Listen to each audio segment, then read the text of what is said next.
ओ देख, इ निकम्मा मलेज लोग के जमावड़ा यही जा लागल रहेला। राह चलत लेकिन के छेड़े के अलावा इ लोगन के कोनो काम धंधा नहीं खे। प्रीतम भैया, भौजाई आ रहा गाड़ी, उनसे जाके दिल के बात कही दो, ना तक वो 200 उड़ा के ले जाए। ओकरे बाद लइका कहिए मामा चॉकलेट चॉकलेट चॉकलेट दे दो ना मारम।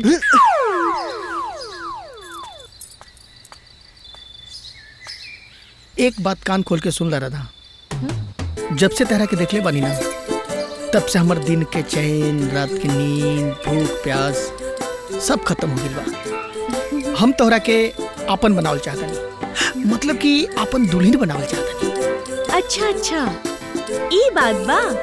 हाँ ऐसन बात, तू खाली एक बार हाँ कह दा, बाकी के हम संभाल लेंगे। देखा तरह फिलहाल तो भला आदमी खानी साइड हो जाई। हटो। एक मिनट। अरे हम सट्टे की बात करत नहीं, तू हट्टे की बात करत अड़ू। अरे वो भुला गेलू वैलेंटाइन डे के दिन तारा के हम गिफ्ट देले रही और बैलून देले रही, और बैलूनवा तू लेके ऐसे दबा देलू था। ऐसे ही डर गए वो दिन, बैलूनवा फट के रहता, याद आइल? अरे फट गेल रहे, डर गेल रहलू, बलून ई सब का बकवास कर रहल बाड़ा? का हो रहा था? का भइल? देखा ना, हमरा लगता इनकर पेज ढीला हो गइल बा, कुछो अनाशना बक रहल बाड़े। अच्छा एक काम करा, तू लोग जा, ये हमार लंगोटिया यार हवे, एकर इलाज हम करत तानी। सुना, तनी बढ़िया से इलाज करियो, प्रधान जी के बेटा है। चला पिंकी, अपन ख्याल रखियो। चलो। देख ले हाँ, कितना ख्याल रख ले हमार। सुन, अभी आपके टर्न रहे। बता दी का बती बेरे? का बती बताई? का बती बताई? का बती बेरे? और कोनो न मिले तो के हमार और हमरे पूरे गांव के इज्जत के सवाल बा। कहीं से कोई कोर कसर जिन छोड़ी है ई बताए देता नहीं जी।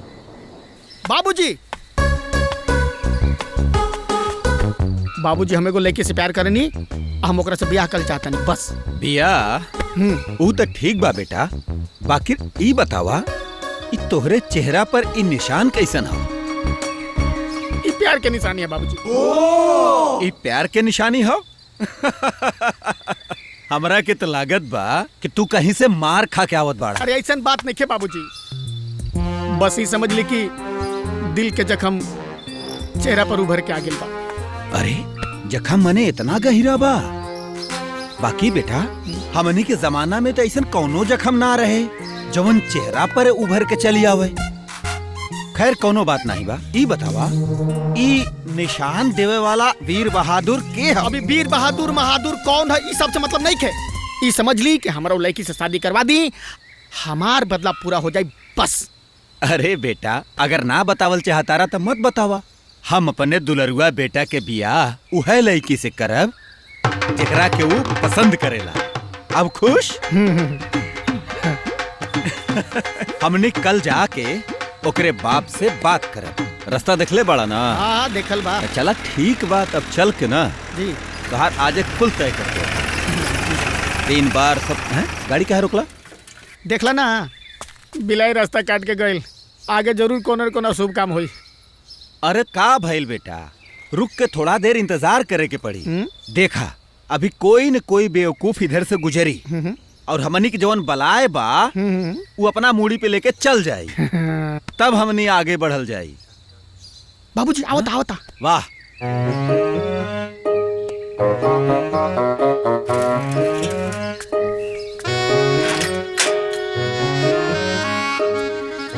ए भाईजी, ए भाईजी।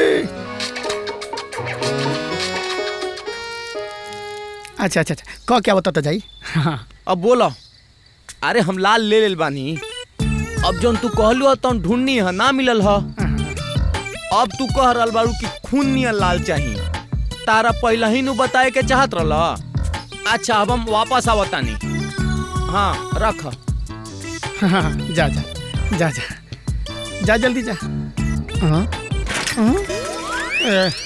हे भगवान, किस्मत खराब। अरे रे रुक जा रुक जा रुक जा रुक जा बेटा, अब भाई थोड़ी देर बाद फिर केहू बेवकूफ आई। वो देखा वो आयल। मेरा रिले क्या बता? देखा। अरे का भाई पंचर ए भाई साहब अगवा बढ़ से विजय मौर्य के पंचर के दुकान पर बनवा ले। बाबू हमरा पता बा कि पंचर के दुकान कहवा बा। हाँ तू आपन चिंता करा। ई गाड़ी के तेल वोल खत्म हो गई के तो कहत धक्का लगा दी। अरे नंपर हाय हाय ये चल गई। अरे अब क्या करी बाबूजी? हाँ? 1 मिनट बाबूजी। गुग्गल मौसा बहुत सही एकरा से बहुत पूछत सही। तनी कि बिलाई रास्ता काट देला कैसे का कइल जाला। ठीक बा बेटा। गूगल गूगल बहरा है क्या? हाँ बिलाई अगर रास्ता काट दे तो आदमी को क्या करना चाहिए? हाँ आगे बढ़। हाँ? शीशा पर ऐसे क्रॉस करके आगे बढ़ जा। वाह क्या बात बा। हाँ हाँ बस तो हर गूगल बस, मौसा तक कमाल के बारे। स्टार्ट हो जाओ। चल। हाँ एक बार आओ। हाँ हम कर देते हैं। हाँ।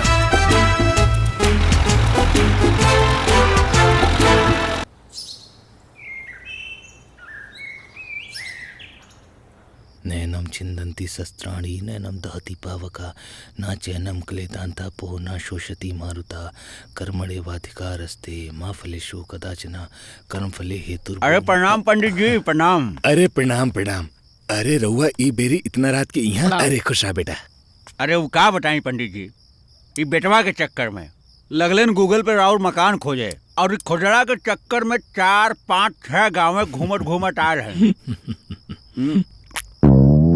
और सब सुनाई का हाल चाल बा? हालचाल तो सब ठीक बा।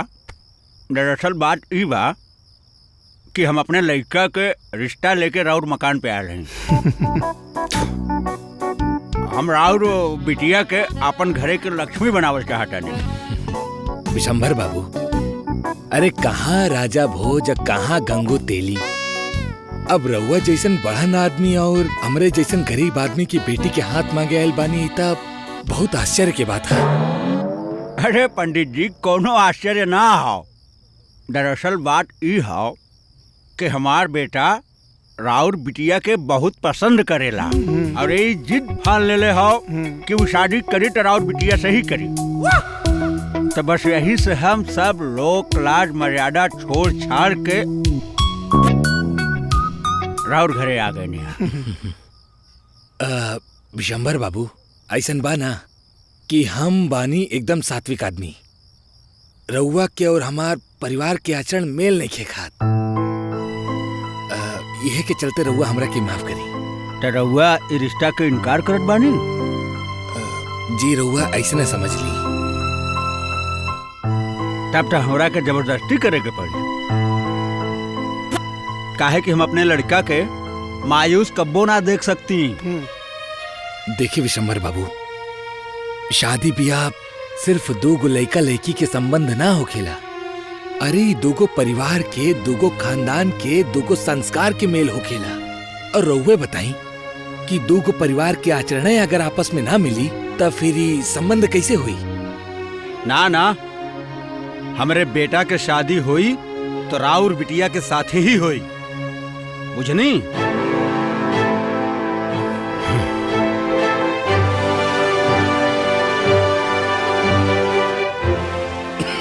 चला बेटा।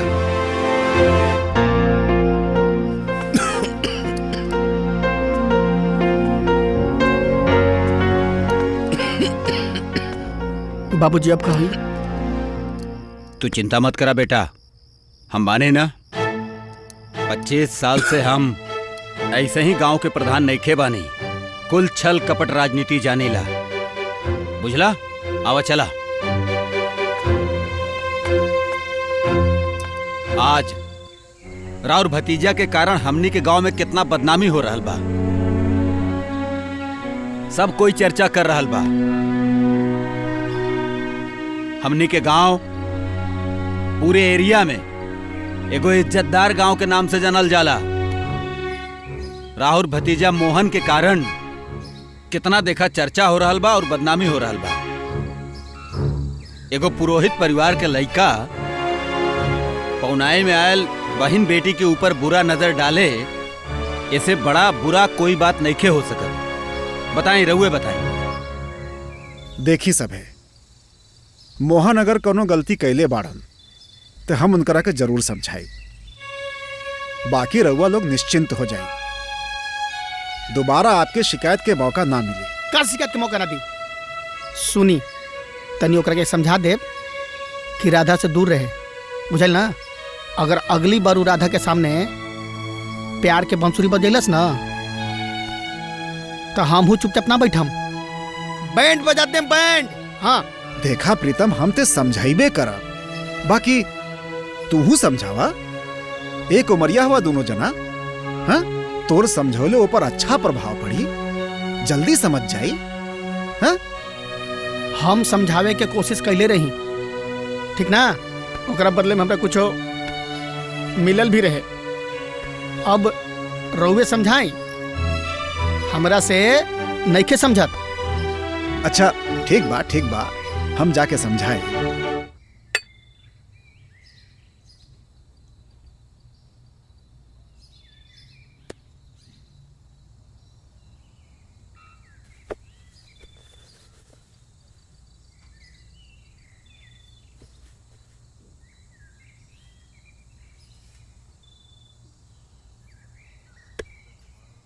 ये का हो रहा बा मोहन? का भइल चाचा जी, नमक तेज हो गइल का? गांव भर के लोग शिकायत करत आड़ा कि पहुनाई में आई लड़की के संग है तू रासलीला रचावत आड़ा। हमसे कहत आड़ा नमक तेज हो गइल बा। हमके सब पता बा, बुद्धू ना समझा हमके। हमके इहो पता चल गइल बा कि मंदिर में पूजा के बेरी तू 10 कदम पीछे काहे हो जात रहला। चाचा जी, हम सच्चे मन से राधा से प्रेम करेंगे। हमनी के मन में कोनो तरह के पाप नहीं के चाचा जी। लेकिन ये गलत काम है मोहन। गलत? चाचा जी, प्रेम कैसे गलत हो सकेला? प्रेम कईल अगर गलत होता तो राधा और कृष्ण के प्रेम के बखान ना होते, मीरा प्रेम में जोगन ना होती, हमनी के एक दूजे के बिना ना जी सकल जाई। काहे से? राधा हमनी के ना मिलिया तो हम मर जाए। ई का बोला तड़ा बचवा? मरे तो हर दुश्मन। अरे बेटा, तू तो हमारा आँख के तारा हवा, ऐसा ना बोलिया। ता चाचा जी कुछ करिए अब, जौना से छोकल भुजल खाए के मिले। ये जरल जरल रोटी नहीं घुटा चाचा जी। अगर तू लोगन के प्रेम सच्चा है बेटा, तो माई भगवती तू लोगन पे कृपा जरूर करी है। राधा ही हमरे घर के बहू बनी है, ठीक बा? अब खुश बाड़ा ना?